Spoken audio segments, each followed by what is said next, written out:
Olá, olá, olá, pessoal. Todo mundo, boa noite. Bem-vindo a todo mundo. Fixar o comentário aqui.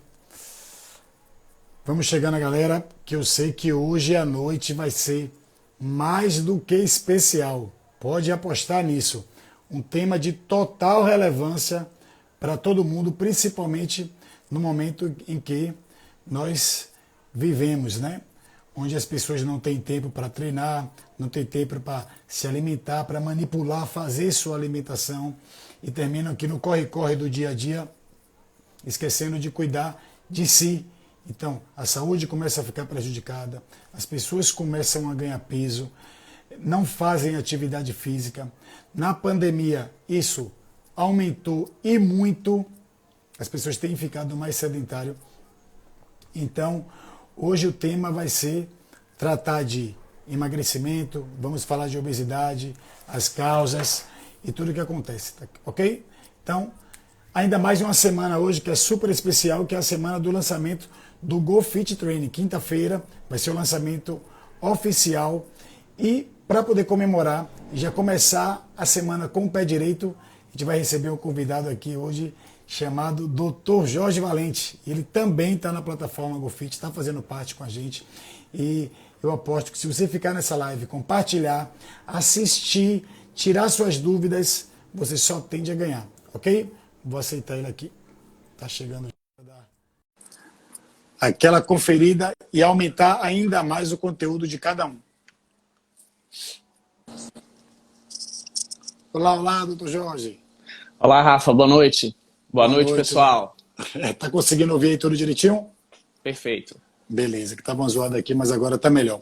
Eu tava falando pro pessoal que essa semana é uma semana muito especial, que a gente vai estar lançando a plataforma GoFit quinta-feira, às 20 horas, e que o tema de hoje é de total relevância para a sociedade, principalmente no momento que a gente está vivendo atualmente, né?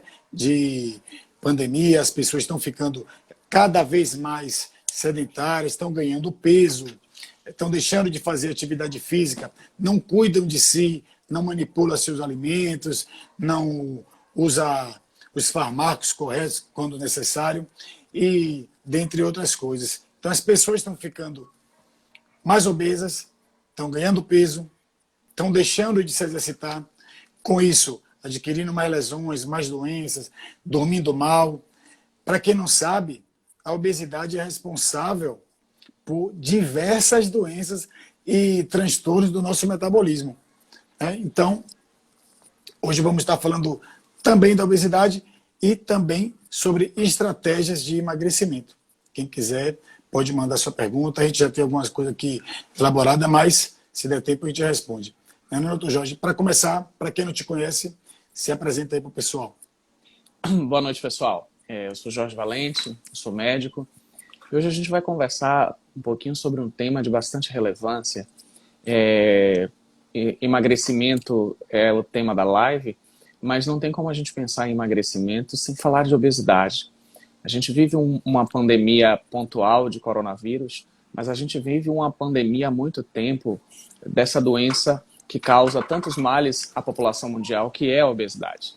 Até porque, dentre a grande maioria das pessoas que tiveram casos graves e que morreram de coronavírus, um ponto em comum entre elas era a presença de obesidade. Então, assim, se a gente for analisar do ponto de vista estatístico, cerca de 70 a 75% da população dos Estados Unidos, por exemplo, tem no mínimo sobrepeso. No Brasil, dados do IBGE mostram que em torno de 57% das pessoas acima de 18 anos têm pelo menos sobrepeso. Pelo menos sobrepeso. E mais de 20% têm obesidade. Obesidade que seria considerado quem tem um IMC acima de 30, né? O IMC puro e simples é uma medida que apresenta alguns erros. Para reduzir isso para um estudo populacional, sem ter a presença da pessoa no tete-a-tete, a gente pode associar o IMC à circunferência abdominal, porque aí a gente tira aquele viés, por exemplo, do fisiculturista, da pessoa que tem um excesso de massa muscular, porque você pode ter duas pessoas com a mesma altura, com 100 quilos, e um ser um fisiculturista e o outro ser um obeso. Então, para a gente remover isso associado ao índice de massa corpórea, a gente pode colocar a circunferência abdominal, porque aí não resta dúvida. Com o IMC e medindo essa circunferência abdominal, a gente vai afastar, por exemplo, o fisiculturista do obeso. E por que é tão importante isso? Por que é tão importante a gente falar de obesidade, de sobrepeso, que já seria algo intermediário entre quem é normal e quem é obeso, que seria um IMC entre 25 e 30 aproximadamente? Por quê? Porque a partir do momento que você tem sobrepeso, você começa a subir, estatisticamente, a probabilidade de quase todas as doenças do envelhecimento. Então, se a gente for pensar em hipertensão, em diabetes mellitus tipo 2, em câncer, em Alzheimer, em osteopenia, osteoporose, em AVC, em doença cardiovascular, em disfunção erétil no homem, ou seja, todas essas patologias que têm como pano de fundo a inflamação, vai ter como fator de risco a obesidade. Por quê? Porque o tecido gorduroso é um tecido inflamatório, é um tecido que produz muitas citocinas inflamatórias, que são a base fisiopatológica da maioria dessas doenças.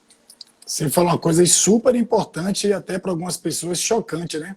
Sobre a obesidade e a impotência sexual, principalmente masculina. Como isso acontece? O porquê da obesidade interferir tanto nessa parte?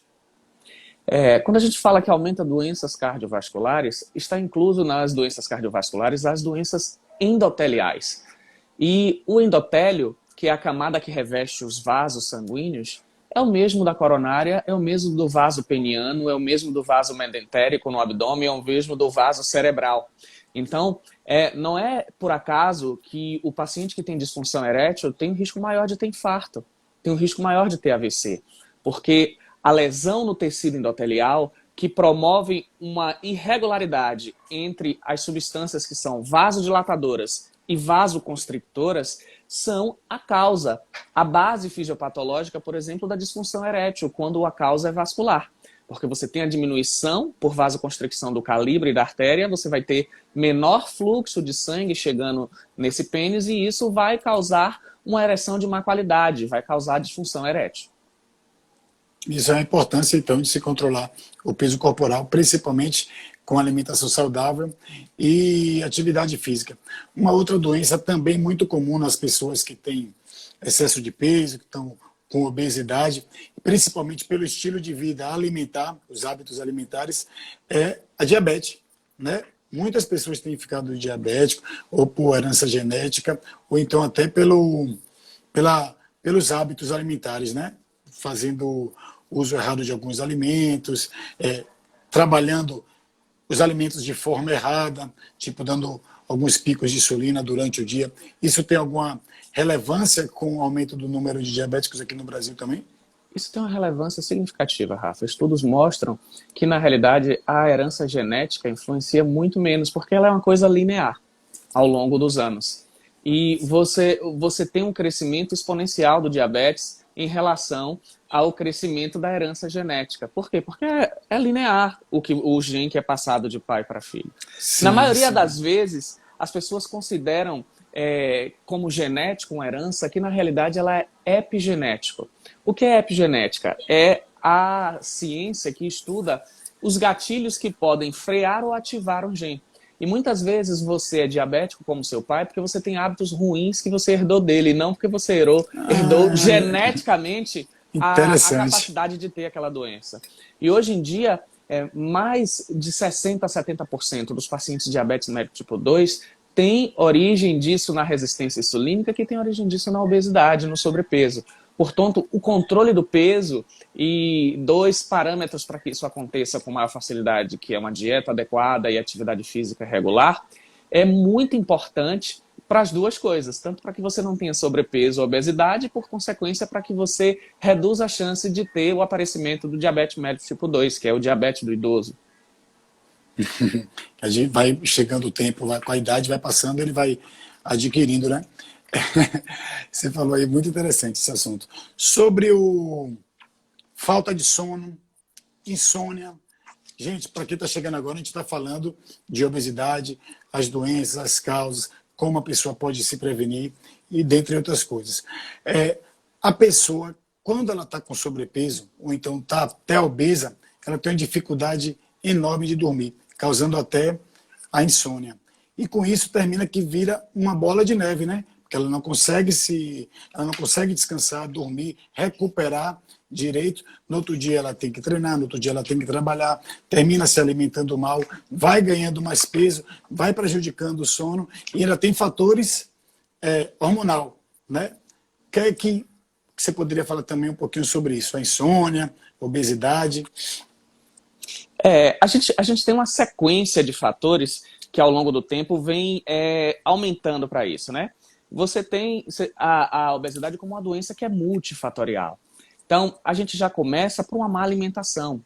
E muitas vezes até o caráter socioeconômico pode influenciar nisso, porque a gente sabe que os alimentos saudáveis, infelizmente, às vezes são mais caros do que os alimentos de má qualidade nutricional.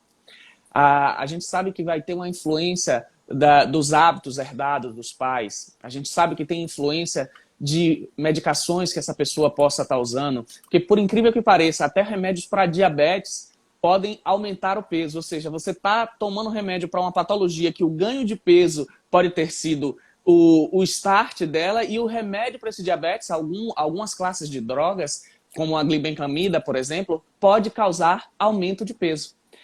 Antipsicóticos, remédios para estabilidade de humor, como por exemplo lítio, alguns antipertensivos, ou seja, são várias classes de remédios que fazem com que esse paciente possa ter, indo progressivamente, aumento do peso.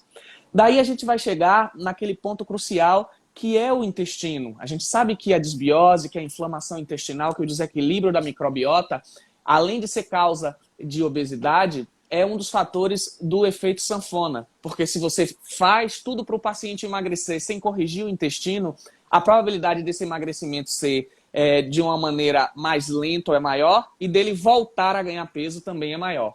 E aí a gente vem combinar com a melatonina, que a gente sabe que é um hormônio muito importante para o paciente obeso. Primeiro, porque o paciente que dorme mal é um paciente que vai combinar com algumas disfunções hormonais, como da testosterona, do cortisol e da tireoide, que vão influenciar diretamente na sua taxa metabólica basal e influenciar de maneira negativa, fazendo com que essa pessoa, como eu brinco com meus pacientes, vire um carro econômico.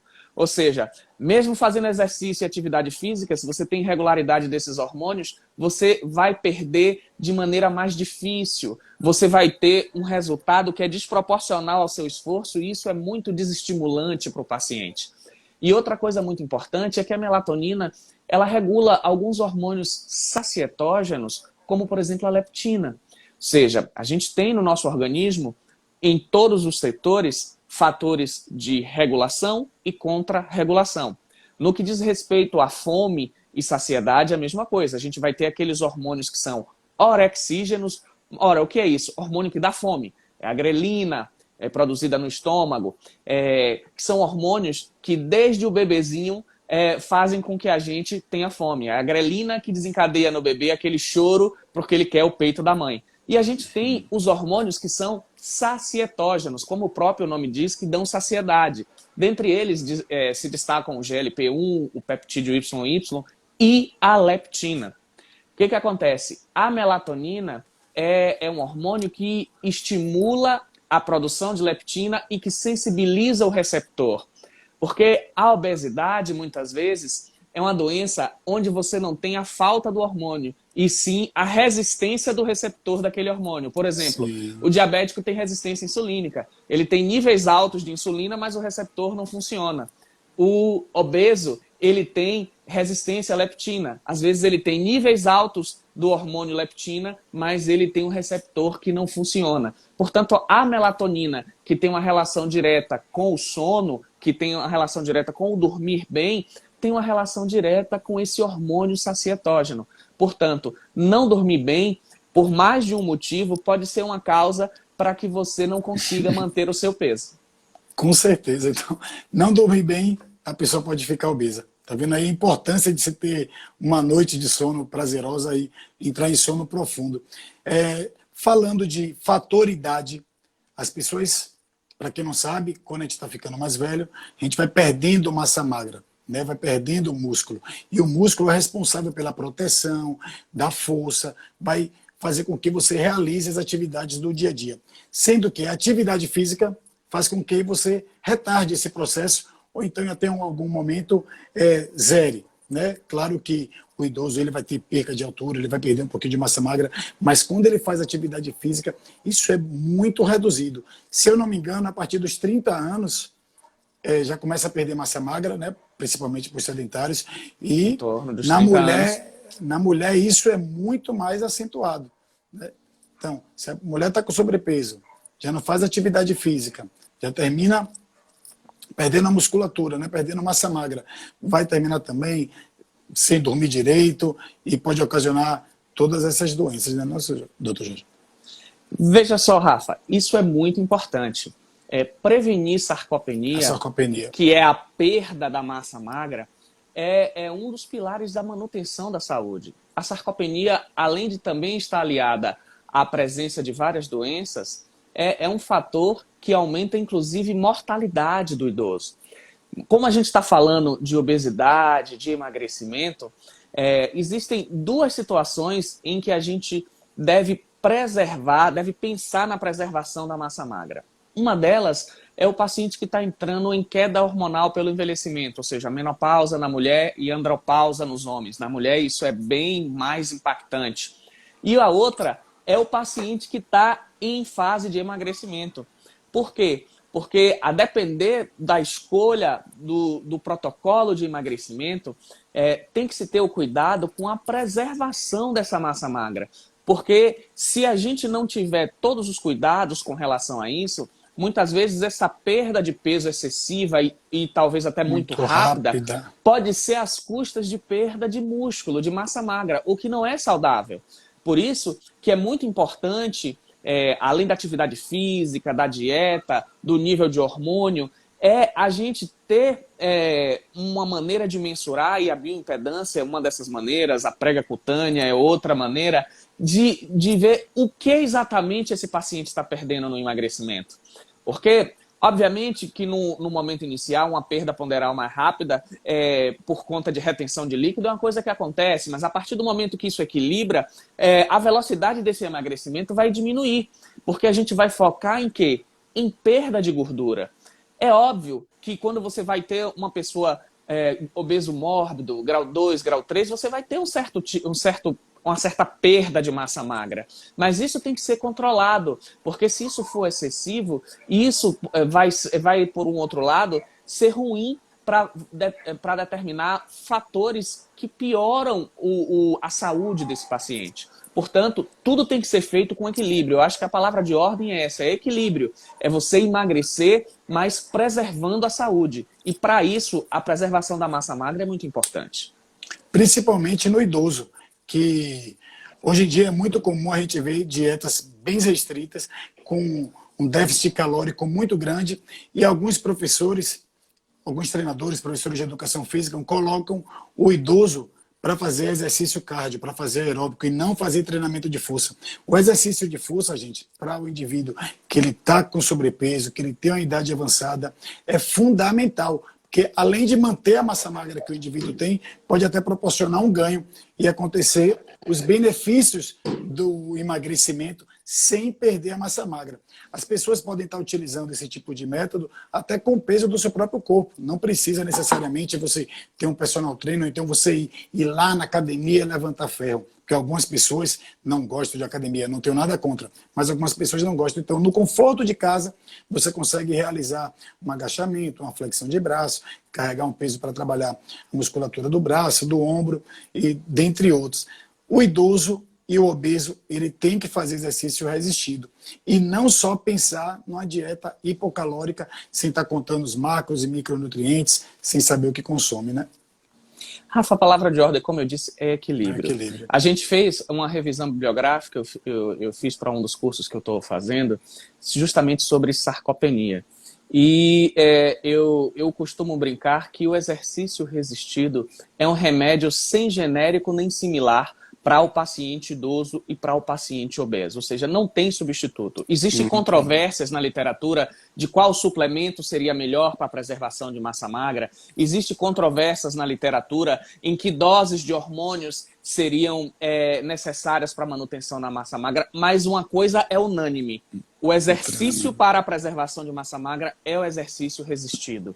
E eu vou discordar um pouquinho de você. Eu acho que a pessoa tem que vencer o preconceito e o não gostar, e às vezes o remédio amargo é necessário. Verdade. E eu acho que o idoso tem que fazer musculação sim. Não, eu falei que ele tem que fazer. Eu falei que ele tem que fazer um Você treinamento de disse, força. Mas você alguns não gostam de amenizou, ir para pode fazer em academia. casa, não, gosta, não tem essa de não gostar, não.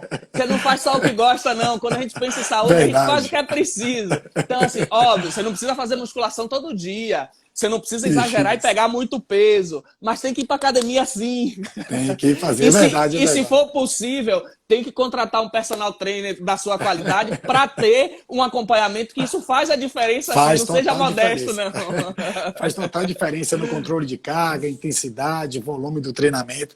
Mas eu falei isso imaginando as pessoas que não gostam de nenhuma forma de ir para a academia, não gostam de fazer exercício, então usam como É desculpa, isso, é melhor né? do que nada, aí não tenha dúvida, não tenha dúvida. Se você consegue, tem condições, tem planejamento de ir para academia, pode se programar e vá. Isso também, já pegando o gancho, fala daquele efeito de eu mereço, já que eu treinei muito, então eu posso comer muito. Na verdade, você não merece nada. Se você está treinando, você está querendo ter aquele benefício. Aquele Você objetivo merece só ser você até lá. saudável, isso que Você você merece merece, ser, todo mundo merece. perfeito, merece ser saudável. Para ser saudável, existem uma série de coisas que você tem que fazer. Justamente. E isso daí, comigo é inegociável. O idoso e o obeso precisam, óbvio, isso vai ter que ser algo planejado. Ninguém vai começar pegando muito peso, vai começar, às vezes, Exatamente. com aquela fase de adaptação, e que é até sem peso, que é só a execução do exercício para a musculatura começar a ser ativada, E que para já que a vai ajudar muito. vascularização. Sim, existem as etapas. Existe. E hoje em dia tem muito treino na internet que ajuda, é bom, tira, mas o acompanhamento de um profissional é insubstituível. Você pode ser modesto com relação à sua profissão, mas eu tenho que ser Não, com realista. certeza, com Não, certeza. faz toda a diferença Faz. ter um profissional que acompanhe de maneira adequada. Eu tenho um personal mesmo que faz toda a diferença. Eu já tive vários e assim, hoje eu estou na minha melhor forma graças à minha dieta, ao meu acompanhamento que eu faço de tudo meu, mas graças também ao meu treino. Se você tem um treino diferenciado, se você tem um profissional que tem uma Com visão como certeza. você tem, que vai Com olhar certeza. o paciente de maneira diferente, individualizada, isso vai fazer diferença no resultado dele, não tenha dúvida. Óbvio, se você não tem condição do personal, já ir para academia já faz diferença. Se você não pode ir para academia, fazer um treino em casa é melhor do que não fazer nada. Mas se você pode um pouco mais, faça um pouco mais por você. Com certeza, com certeza. Porque a elaboração de um treino não parte só do fator levantar peso. Tem que saber o que é que o indivíduo quer, o que é que ele precisa. Às vezes, largar o papel e tratar o paciente, o cliente, o aluno. Não é só o que o papel diz. Então, se ele está com perda de massa magra, se ele realmente está aquele falso magro, porque existem, né, as pessoas que... Eu quero emagrecer. Acontece muito comigo, doutor Jorge, de as pessoas me procurarem querendo emagrecer. E quando você faz uma avaliação, você percebe que aquela pessoa só pensa em perder peso na balança. Ela não quer saber do percentual de massa magra, massa gorda, ela não quer saber de composição corporal. Principalmente as mulheres. Elas vão subir na balança e querem ver menos peso. E eu falo, tem que explicar, tem que trabalhar isso em cada indivíduo para que sua composição corporal melhor é sinal de mais saúde. Por outro lado, as pessoas que pensam de forma errada, querendo só perder peso, perdem massa magra, ficam com mais flacidez, com mais celulite, partindo para a parte da estética já, né? A pele fica mais ressecada. E aí entra a parte que é super importante, que é a mentalidade. As pessoas começam a ter depressão.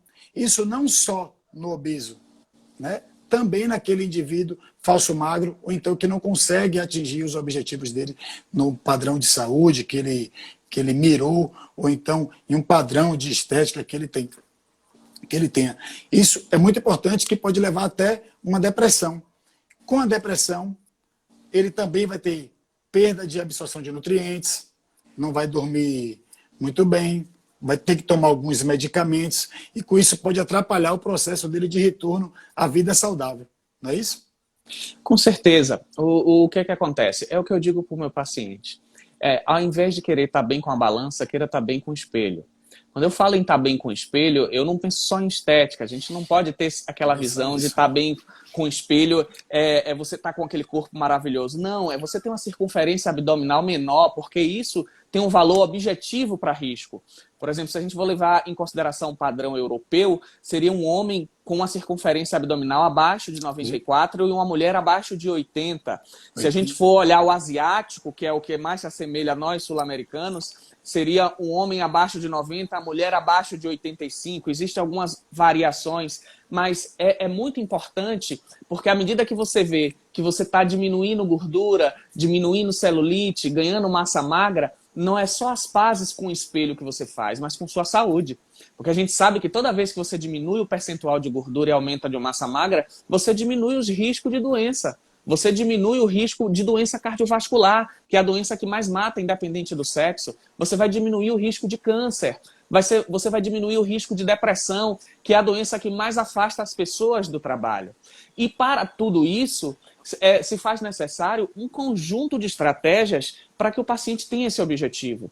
Primeira coisa, tem que ter uma alimentação adequada, tem que ter um intestino sem desbiose. Por quê? Porque não é só o que você come. Não adianta você comer bem e você não digerir bem e não absorver bem. Por exemplo, quando a gente fala em massa magra, dos 3 macronutrientes, que são a proteína, a gordura e o carboidrato, a proteína é, sem sombra de dúvidas, o mais importante. Por quê? Porque é da proteína que a gente vai tirar os aminoácidos, que são precursores das proteínas musculares, actina e miosina, que são precursores dos hormônios, dos receptores hormonais, dos neurotransmissores. Então, se a gente pensa em saúde mental, em ter um humor controlado, em ter níveis hormonais adequados e em ter massa magra preservada, a gente precisa ter uma absorção proteica adequada. E quando eu falo em absorção, significa que, além de ter uma ingestão adequada, a gente precisa digerir bem e absorver bem. Para isso, o intestino tem que estar em dia. Para isso, a gente não pode ter desbiose, que é uma irregularidade nos nossos lactobacilos. E para tudo isso, a gente precisa ter uma sincronia de alimentação, atividade física, equilíbrio hormonal, dos micronutrientes, um sono legal e o controle do estresse. Quando você tem esses pilares equilibrados, você vai ter saúde, você não vai ter perda de massa magra e vai ser mais fácil você emagrecer. Em qualquer bate-papo que eu venho observando, em qualquer bate-papo que eu tenho com o primeiro bate-papo, na verdade, que eu tenho com um aluno novo, me chamou a atenção. A maioria das pessoas não consomem nem 40 gramas de proteína por dia. A maioria das pessoas. E isso deixou uma pulga atrás da orelha, que eu comecei a pesquisar, procurar, estudar. E quem eu conheço e bato papo, eu sempre estou perguntando sobre sua alimentação. Me conte sua rotina alimentar de 1 dia, 2 dias, 3 dias. Então eu percebi que as pessoas comem muito carboidrato, principalmente farinhas e doce, né? Muito açúcar refinado, o açúcar famoso de cozinha, para as pessoas entenderem. Todo mundo come muito e a proteína sempre fica deixando de lado. Não porque a proteína é cara, não porque a proteína, ele não tem acesso à proteína, não é isso. É porque elas desconhecem a função e o benefício da proteína. Tanto ela como um construtor de músculo, né? Que ela aumenta e mantém nosso metabolismo, trabalha no processo anti-inflamatório também. As pessoas não usam proteína, doutor Jorge, não consomem proteína durante o dia. Ou tem o excesso também. Muita gente come muita proteína, achando que tem que colocar muita proteína no organismo e aí não consegue absorver, não consegue fazer a digestão e acontece esse processo inflamatório. Na realidade, vou voltar para a mesma coisa, que é o equilíbrio.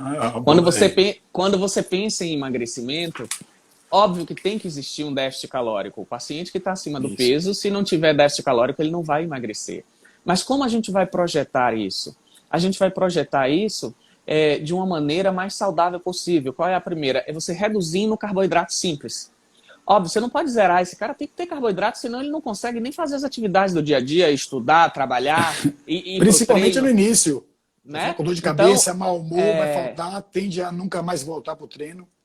Se no primeiro momento você apenas qualifica, sem ter uma redução tão brusca, ou seja, você melhora, você tira carboidrato simples e deixa carboidrato complexo e mantém proteínas e gorduras em níveis adequados, de boa qualidade, esse cara vai entrar no processo de emagrecimento. Então, assim, a gente tem várias estratégias de proteína para ganho, para manutenção de massa magra, mas uma média assim de 2 gramas de proteína por quilo dia seria o ideal. Então, uma pessoa com 60 quilos comer pelo menos 120 gramas de proteína é o ideal. Aí quando a gente vai, mas isso é fácil. Aí você vai fazer o cálculo e vai ver que não é, por exemplo, um ovo. Você gosta muito de ovo. Eu como 4 ovos por dia. Um ovo, em média, tem 8 gramas de proteína. 8 vezes 4, 32. Para chegar nos 120, está longe. Eu como frango de 4 em 4 horas. 100 gramas de frango tem em média de 35, no máximo 40 gramas, se for peito, né, que é a parte que tem mais proteína. Então, não é fácil também. Então, você precisa desmistificar e equilibrar a distribuição de proteína com a proteína animal, com o whey protein, com um pool de aminoácidos, que já é o produto final, ou seja, não precisa de passar pelo processo de digestão, ele já vai ser absorvido normalmente em 23 minutos depois de ingerido.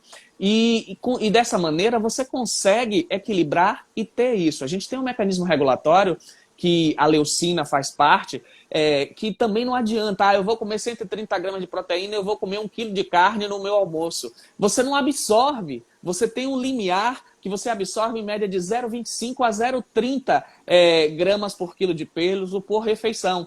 Ou seja, você tem que distribuir a proteína ao longo de todas as refeições que você faça no dia.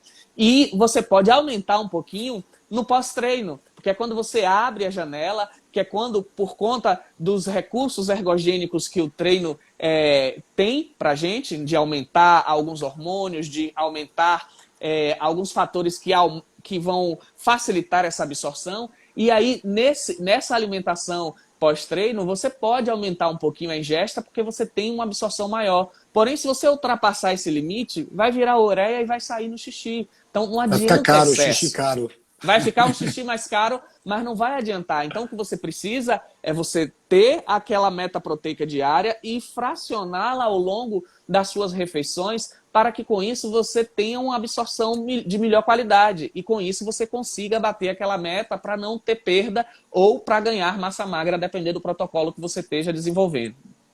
Por muito tempo se pensou que você comer a proteína, mesmo em grande quantidade, se fosse da forma de alimento, né, em alimento, você conseguiria absorver tudo. Eu mesmo vim do fisiculturismo desde os 16 anos, não sou nenhum Celso, nem cheguei a ficar perto, mas eu tentei batalhar, já ganhei a minha categoria na época.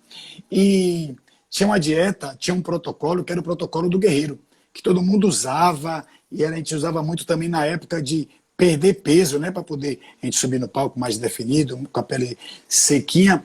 E entre o suplemento e a proteína animal, você comer a proteína animal em alimento mesmo, a gente poderia comer, vou dar exemplo que você falou, de comer 1 quilo de frango, de peito de frango, pensando que ia conseguir absorver toda a proteína. Mas não acontece, né? Porque o volume grande de alimento não vai permitir, vai não causar acontece. Isso tudo, né? A leucina, que é um dos Ainda tem a aminoácidos leucina, essenciais, que é quem faz essa regulação. Então, todos os estudos mostram que a gente não consegue absorver mais do que 0,25, 0,30. Exceto, por exemplo, você está usando anabolizante, que é o que acontece na maioria dos protocolos para o fisiculturismo, você aumenta isso um pouquinho, mas ainda assim você não vai chegar em 100% de absorção. Então, se você usa enzima digestiva, também aumenta. Existem protocolos mais direcionados para o fisiculturista, mas ainda assim você amplia, mas você não vai chegar a 100% do que você come. Então, você tem que fracionar ao longo do dia aquela sua ingesta. Não adianta você querer concentrar tudo numa só refeição. Verdade, verdade. Eu tenho recebido agora também, depois da pandemia, não, que ainda estamos em pandemia, mas nesse processo, as pessoas que têm ficado obeso, eu não percebia isso, pelo menos. As pessoas têm vêm ganhando muito peso e estão sofrendo de prisão de ventre. Principalmente as mulheres. Ganhando peso, alimentação inadequada, porque fica da sala para a cozinha, da cozinha para a sala, para a televisão, para o sofá. E a alimentação. A mulher já é constipada. Né? Assim, não é para ser, mas na grande maioria já é constipada. pelo meu ver. O fator de alimentação influencia muito nesse processo, né? Principalmente quando a pessoa já está acima do peso. Eu evidencio, Rafa, olhando a pandemia, né, que é o assunto que você falou, que tem alguns fatores que aumentam essa probabilidade. A mulher, ela tem muito mais obstipação que o homem pelo nível de progesterona, que é muito maior. A progesterona é um hormônio que diminui o peristaltismo, e muitas mulheres usam pílula contraceptiva, que é algo que piora isso e aumenta a disbiose. Por isso que as mulheres têm um intestino mais preso, é pela questão hormonal. E na pandemia tem algumas coisas que contribuem mais. Por exemplo, comida menos saudável. Muita gente em iFood, muita processada. gente tem que ser suas ajudantes do lar em casa e tendo que fazer a própria comida, gente que não está muito acostumada, que vive trabalhando fora, então fica mais fácil pedir. E normalmente comida que a gente pede é muito menos saudável. Esse eu acho que é um fator. Segundo fator é beber menos líquido. As pessoas passam muito mais tempo de máscara. Eu percebo que uma das consequências deletérias de você usar máscara o dia todo é beber menos água. Isso é muito frequente. E terceiro, fazendo menos exercício, que outra coisa importantíssima para o tratamento da prisão de ventre é exercício. Tem paciente que ela faz atividade física regular, o intestino fica normal. Ela dá uma escapada de férias, fica 15, 20 dias sem se exercitar, volta à prisão de ventre. O exercício, tem vários estudos que mostram isso, que o exercício melhora o peristaltismo. Então, você, nessa pandemia, teve 3 fatores importantes que são, na realidade, ruins para o funcionamento intestinal adequado, que é a diminuição da ingesta de líquido, que é o maior sedentarismo, as pessoas ficaram mais em casa, e uma alimentação mais rica em processados e multiprocessados e menos saudável. Então, essa combinação deletéria dessas 3 coisas ruins piorou bastante a função intestinal, principalmente das mulheres. E ainda pode ocasionar o efeito rebote no caso da retenção de líquido, né? A pessoa que ela não faz a ingesta de líquido suficiente, quando ela passa a fazer, o corpo tende a armazenar pensando que ela vai sentir falta de novo. Não é isso? Porque o obeso, na maioria das vezes, também tem retenção. Sim, normalmente o obeso ele come muito mais carboidrato, né?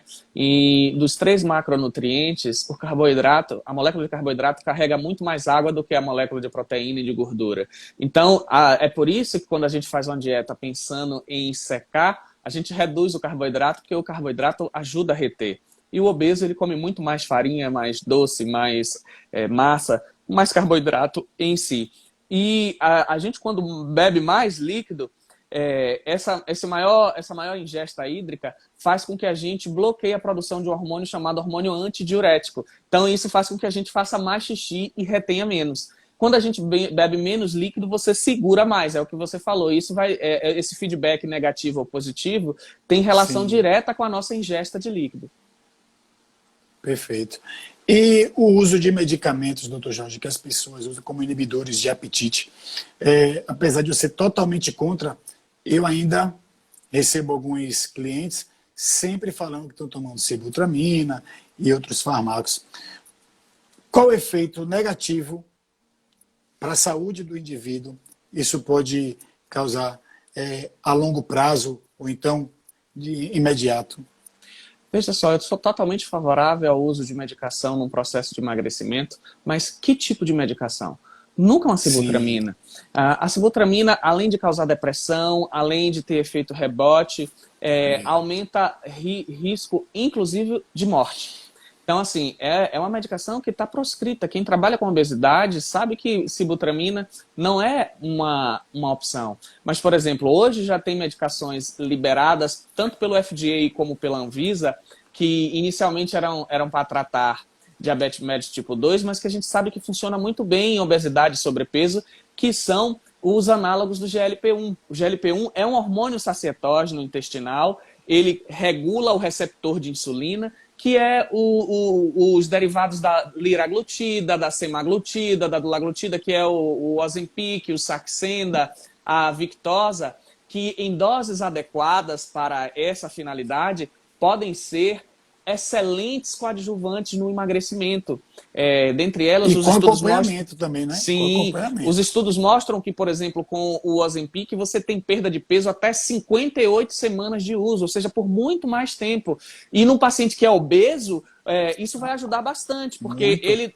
ele não vai tirar o apetite, que isso não é adequado, mas ele vai dar o quê? Saciedade, que é o que o obeso perdeu, porque ele tem resistência à leptina, porque ele tem o intestino inflamado e não produz GLP-1. Então, você usa um análogo do GLP-1, você vai ajudar esse cara a ter saciedade. Então, ele vai conseguir se alimentar, mas ele não vai cometer os excessos. Perfeitamente. As pessoas, quando procuram fazer exercício para poder buscar a queima de gordura, pensam muito em fazer treino cardio, né? O aeróbico. A gente já falou que o ideal também é fazer o treinamento resistido, o treinamento de força. Só que o treino cardio, no meu ponto de vista, ele deixa a pessoa, dependendo da intensidade e do tempo também, do volume de treino, ele deixa a pessoa com apetite maior. Agora, se for um exercício que seja com a intensidade maior, o tempo, o volume de treino bem menor, ele O não te HIIT, né? possibilita que você... ele inibe um HIIT, por exemplo. Ele inibe que você coma, que você queira logo comer. É muito comum de chegar de um treino muito extenuante e você não sentir vontade de comer. Já quando você faz um treino mais longo, zona 2, zona 3, você chega em casa parecendo que você quer comer o mundo. Seu apetite está muito aumentado. Então, a importância, de novo, de fazer exercício resistido e de fazer, se for fazer o cardio, fazer HIIT. Eu não estou dizendo que eu sou contra ao treino aeróbico na zona baixa. Não é isso. Mas tem sua finalidade. Quando é emagrecimento, é bem-vindo. Isso dentro de uma periodização bem feita, de acordo com o seu objetivo. Justamente, eu acho que tem que ter essa mistura, né, Rafa? O cara tem que Tem que ter ter. o exercício resistido para manter a massa magra. E, óbvio, tem que ter um aeróbico que libera mais endorfina, que dá mais prazer. E vai Que ajudar a condicionar ele. no início, para o cara que está obeso, às vezes é a única coisa que ele consegue fazer é dar uma caminhada. Fazer uma Exato. coisa mais leve, mas ele não precisa aquele aeróbico extenuante. Porque, inclusive, esse aeróbico extenuante, se você não tiver uma suplementação adequada, um acompanhamento nutricional adequado, é o que vai potencializar em muito você perder massa magra. Que é o que E ainda acontece. Você é ciclista, você sabe que o seu treino de endurance, se você não comer adequadamente, você perde peso com facilidade, não é verdade? E queima massa magra. Com Então, certeza, com certeza. tem que existir um acompanhamento para isso, mas aí é diferente. Você é um atleta, você tem todo um acompanhamento, é completamente diferente. Quando a gente está falando em alguém que está com sobrepeso, que está com obesidade, o que a gente precisa é moderação. E tem o mesmo impacto e muitas vezes um efeito muito maior na questão do emagrecimento, o que você falou que é o HIIT, que é alta intensidade num curto espaço de tempo. Às vezes você tem treinos de 15 minutos, de 20 minutos, e isso vai 24 funcionar minutos de mais. para o cara perder muito mais do que ele ficar uma hora naquela esteira parecendo que ele está passeando, né? Se ele estiver pensando em aumento de mitocôndria, que até o HIIT também causa, né, a quantidade do aumento de mitocôndria, o endurance é bem-vindo, mas o HIIT, até isso. E deixando claro que as pessoas podem estar intercalando também, fazendo HIIT tipo circuito, com treinamento de força e um treinamento cardio. Isso tudo na mesma sessão. O Tabata, por exemplo, que é o protocolo mais usado e mais famoso do HIIT, que foi inventado pelo japonês para os atletas. Então, as pessoas adaptaram para o mundo normal, mas ele foi feito para atleta e para pessoa que não tem tempo realmente para poder fazer o treino. Só que a função dele, naquela época, era proporcionar que o atleta fizesse treino de alta intensidade, curta duração, só que por mais tempo. Então, hoje, as pessoas que estão conhecendo acham que você só pode fazer um treino de alta intensidade se ele for bem curto, com poucas séries. Um exemplo do Tabata é 20 segundos de intensidade muito alta, 10 segundos de descanso. Então a pessoa faz uma sessão de 4 minutos, acabou.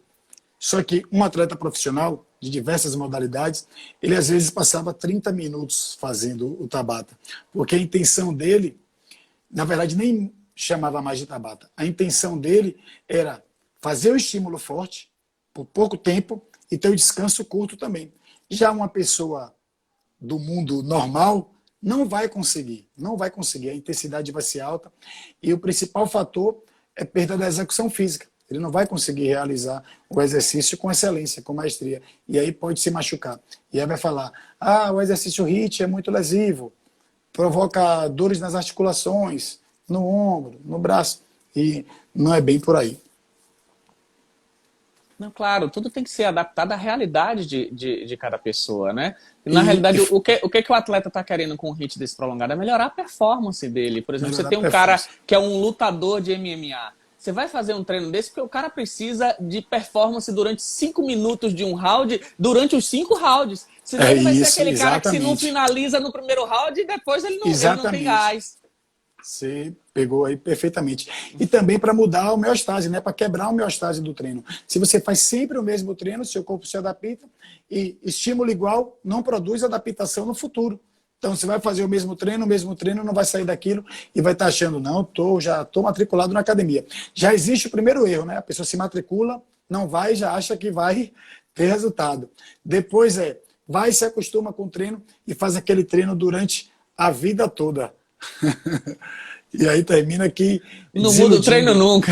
Não muda o treino nunca, porque ele já acostumou com aquilo ali, então ele quer fazer aquilo que te deixa confortável, né? Aí quando vem o personal, o professor, você tem que fazer isso, aquilo, poxa, mas sem saber que é aquilo que vai proporcionar que ele tenha um ganho de massa magra, uma perda de gordura, dentre outras coisas. É aquele ditado velho e batido de Arnold, mas que é a pura verdade, né? No pain, no gain. Exatamente, sem dor, sem resultado. O processo de perda de peso no endurance, o catabolismo muscular, principalmente pelo volume de treino. Não só em uma sessão, mas também durante toda a temporada. Eu agora parei de pedalar, né? Não estou mais pedalando para competir, só estou dando uma pedaladinha recreativa. Às vezes acompanho alguns alunos aqui na região mesmo, mas nada profissional. E pelo aquele problema do coração. Só que agora eu posso fazer a musculação com mais intensidade. Então eu estou voltando, não pretendo competir de novo no fisiculturismo, não é minha intenção, mas eu estou voltando a fazer a musculação com mais intensidade, puxar meu peso lá, puxar meu ferro, me alimentar de forma adequada para que eu ganhe massa muscular. Já no ciclismo, no endurance, você faz um treino de 2 horas, 3 horas, 4 horas. Quando você vai ver ao longo da semana, quando você pega seu volume total em tempo, a gente pedala de 15, 20, tem atletas que pedalam 25 horas na semana, até 30, um atleta profissional. Daí uma sessão de treino chegando a ficar 6 horas em cima de uma bicicleta, 7 horas em cima da bicicleta. Isso sem contar com fisioterapia, massagem, trabalho de fortalecimento. Então, muitas das vezes, a alimentação é feita em cima da bike, né? Para poder não passar muito tempo sem se alimentar, sem suplementar. Isso aí segura a massa magra, mas o atleta de ciclismo, o atleta de endurance, ele ganhar massa magra só na pré-temporada ou no treinamento de base, porque senão ele não consegue, ele consegue manter. Porque se ele treinar para aumentar a massa magra durante o período competitivo, ele vai perder rendimento, porque o treino vai ser mais intenso, ele vai sair do foco, e dentre outras coisas. E às vezes, para o ciclista, esse ganho de massa magra é até prejudicial no resultado dele, né? Ele perde mobilidade, ele perde, ele com mais peso, fica pesado, fica pesado para a bike, ele vai perder velocidade. Então, assim, cada área do esporte tem o seu treinamento, tem a sua dieta, tem o seu olhar específico, né? Não pode ser uma coisa geral para todo mundo. Cada especialidade no esporte tem um tipo de treino e um perfil que é adequado para que o seu resultado seja otimizado. Como a gente está falando agora de alimentação, dieta, eu sei que você é adepto ao jejum intermitente também, né? E uma dieta low carb. Qual o benefício do jejum intermitente para as pessoas que buscam hoje o emagrecimento? A gente pode estar utilizando o jejum intermitente como uma estratégia para perder peso. A quebra de jejum tem que ser bastante assertiva para poder não piorar esse processo de perda de peso. Eu acho o seguinte, um dos primeiros motivos que o jejum intermitente foi adotado foi justamente a estratégia para o emagrecimento. O jejum é muito importante porque ele faz uma ação similar, por exemplo, a esses remédios que eu acabei de citar. Ele regula o receptor de insulina, ele quebra a resistência insulínica, ele ajuda no controle da desbiose, ele ajuda na produção dos hormônios sacietógenos. Portanto, o jejum intermitente é uma ferramenta estratégica muito importante para o emagrecimento. Porque qual é o grande problema do cara que está tentando emagrecer e faz uma dieta de comer de 3 em 3 horas? Ele vai manter a insulina lá em cima. Ele passa de 3 horas e meia, ele já está morrendo de fome. E uma insulina alta o tempo todo bloqueia a lipólise. E um dos objetivos que você quer no emagrecimento é quebrar a gordura. E se você mantém pico de insulina o tempo todo lá em cima, você bloqueia a quebra de gordura, porque essa é uma das ações da insulina. E quando você pratica o jejum intermitente, você ajuda no controle da insulina e você aumenta a queima de gordura. Então, para uma pessoa que está acima do peso, é muito importante essa estratégia. Então, deixa eu te fazer uma pergunta agora, que eu sei que, com certeza, hoje meu celular não vai parar depois dessa informação que o senhor deu aí. Muitas pessoas acreditam que comer em 3 horas, né, vai aumentar o metabolismo, vai ajudar ela a emagrecer, vai deixar ela com saciedade. Só que, pelo que você falou, hoje a gente comendo em 3 horas favorece o aumento do pico de insulina. Comer de 3 em 3 horas é para fisiculturista. Aí sim. Até porque ele tem que comer grandes volumes durante o dia, né? Sim. Aí é completamente diferente. Você não pode comparar a estratégia de um fisiculturista, que eu brinco que é um ser à parte de tudo, né? Totalmente. Níveis hormonais diferentes, níveis de enzimas digestivas diferentes. É completamente diferente. Uma capacidade de resistir, né? Uma carga de treino completamente diferente. Então, você não pode jamais comparar um fisiculturista com uma pessoa normal, que pratica atividade física para a manutenção do peso normal, para ter saúde. Então, assim, nunca no mundo se fez. A dieta de comer de 3 em 3 horas é coisa de 10, 15 anos para cá. No mundo normal, primeiro que é totalmente contraproducente.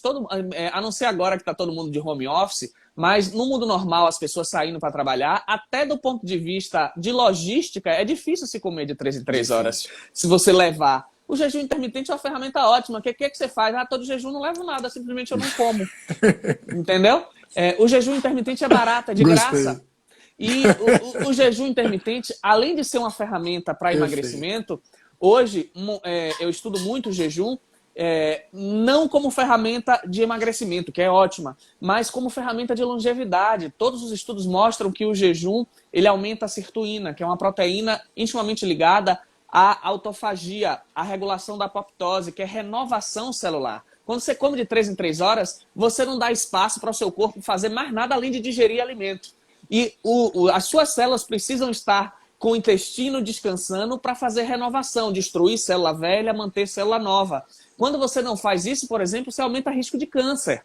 Entendeu? Então, vários estudos hoje de longevidade buscam ativos que aumentem sirtuína, como, por exemplo, o resveratrol, a curcumina. Mas a gente tem o jejum, que é de graça, você não precisa mandar manipular, você não precisa comer nada. O simples fato do jejum já aumenta a sirtuína. Outra coisa, o jejum aumenta o BDNF, que é uma proteína que aumenta a proliferação de neurônios, que melhora a cognição, que melhora a plasticidade de neurônio. Então você vai ter melhor memória, menos risco de Alzheimer, menos risco de neuroinflamação, de depressão. O jejum intermitente faz isso tudo. Portanto, além de ajudar no controle de peso, em você queimar mais gordura, porque vai baixar o seu nível de insulina, o jejum intermitente ainda ajuda na manutenção da saúde, no controle da inflamação, na redução de agudização de doenças autoimunes. Hoje a gente estuda muito o jejum em pacientes de doenças autoimunes. Ou seja, é uma ferramenta fantástica para a manutenção da saúde. O jejum intermitente sempre ele está ligado com um protocolo low carb ou não necessariamente? Só quando o objetivo é emagrecimento. Por exemplo, eu hoje não tenho nenhuma necessidade de perder peso, muito pelo contrário, eu estou num protocolo de ganho de massa magra. Então, eu não tenho restrição calórica na minha janela alimentada e tenho a minha periodização de jejum, que é variável, que é como deve ser. Porque do mesmo jeito que você falou, se você faz o mesmo exercício todo dia, o seu corpo vai se adaptar. Sim, se você sim. faz o mesmo jejum, aquilo passa a ser o normal para você e você já não vai ter mais os benefícios do jejum. Então, o normal é que você cicle o jejum, que você mude o número de horas ao longo da semana de jejum. Então, na minha janela alimentada, eu não tenho um déficit calórico. Agora, eu tenho uma redução de carboidratos simples. Por quê? Por uma questão de saúde. Eu tenho espondilite A escolha, né? Não é nem escolha, é saúde mesmo, porque eu tenho espondilite, que é uma doença autoimune. Então, para mim, o excesso de carboidrato simples pode agudizar e eu voltar a ter dor nas costas que eu tenho da espondilite. Então, eu mantenho um protocolo em que eu ingiro pouco carboidrato simples, mas raízes, frutas, verduras, não tenho problema com um açúcar de qualidade, com um carboidrato não inflamatório. E tem uma boa ingesta proteica, eu alio o whey protein com pool de aminoácidos, ingiro pelo menos 6 colheres de sopa de azeite por dia, porque vocês que querem emagrecer, existe uma substância no azeite, que é a oleitramida, que é um análogo do receptor PPR-gama, que ele, além de aumentar a Akkermansia mucinífera, que é um tipo de bactéria que dá saciedade, que ajuda no emagrecimento, que é muito mais presente em quem tem peso normal e ela está ausente no obeso e no sobrepeso. E ele também regula a absorção de gordura. Então, o azeite tem essa substância. Agora, o azeite de qualidade, extra virgem, que reduz a absorção de gordura pelo seu intestino. Então, você, nas suas refeições, nas saladas, ou até mesmo sem ingerir nada, uma colher de sopazinha de azeite direto na boca, somando ao longo do dia de 4 a 6, é uma estratégia muito boa que ajuda no emagrecimento.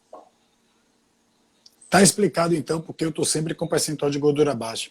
Porque azeite extra virgem aqui em casa é para tudo. Para quem não sabe, eu também sou paciente de Dr. Jorge, e aí numa conversa com ele eu falei que estava consumindo azeite, eu falei, Dr. Jorge, eu uso muito azeite, tem que tirar ele. Quanto? Eu ia falando, meio com vergonha no começo, fui falando, ele está tudo normal. Aí hoje eu não me sinto mais um fora da lei de tanto usar o azeite, que eu sei que está numa quantidade super saudável e é muito bom, muito bom. O protocolo que a gente está utilizando no GoFit é um protocolo com índice glicêmico baixo. Agora, não vai fazer com que as pessoas, por obrigação, façam no mínimo o jejum de 12 horas.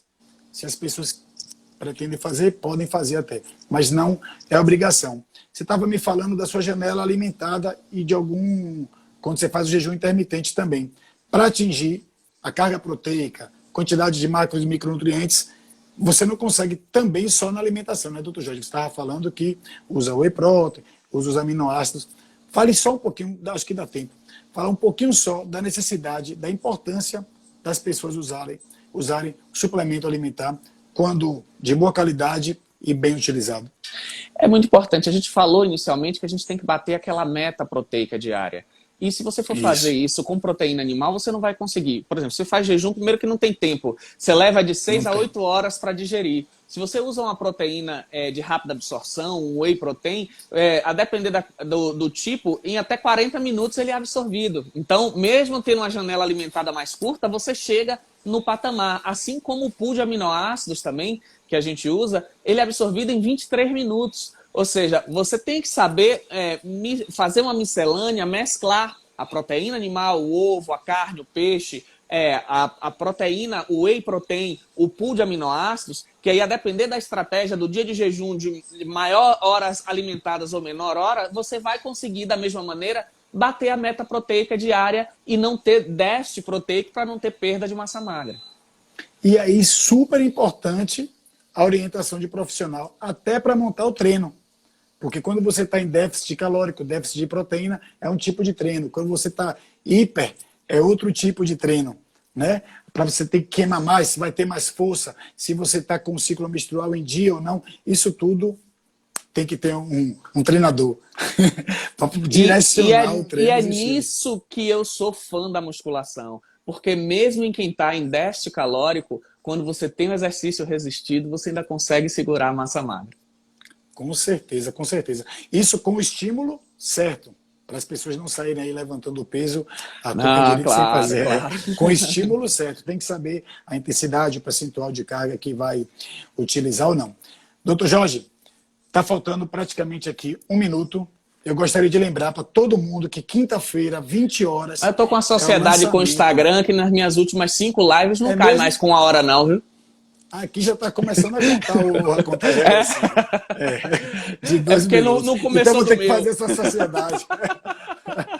Quinta-feira, 20 horas, lançamento da plataforma GoFit, aqui mesmo no canal, vai ser transmitido. Se você quiser direto para entrar na plataforma, na quinta-feira já pode. Então, essa semana a gente vai estar colocando bastante conteúdo sobre alimentação, suplementação, treino, atividade física com o peso do próprio corpo, mentalidade, isso tudo para vocês. Doutor Jorge, quem quer ser seu paciente, quem quer conversar com você, onde é que ele te acha, sem ser no Instagram? Como é que faz? No Instagram tem o contato da minha nova central de marcação, que é a mesma para todos os estados, Bahia, Sergipe, São Paulo, Rio de Janeiro.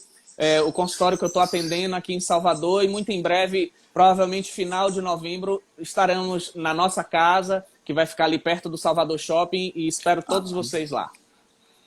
E ainda o atendimento da telemedicina, né? Que ainda Sim, telemedicina para o mundo todo. Pronto. Quem quiser se consultar com o Dr. Jorge, esse é o cara, galera. Então, Dr. Jorge, muito obrigado por essa participação. Obrigado a você, Rafa.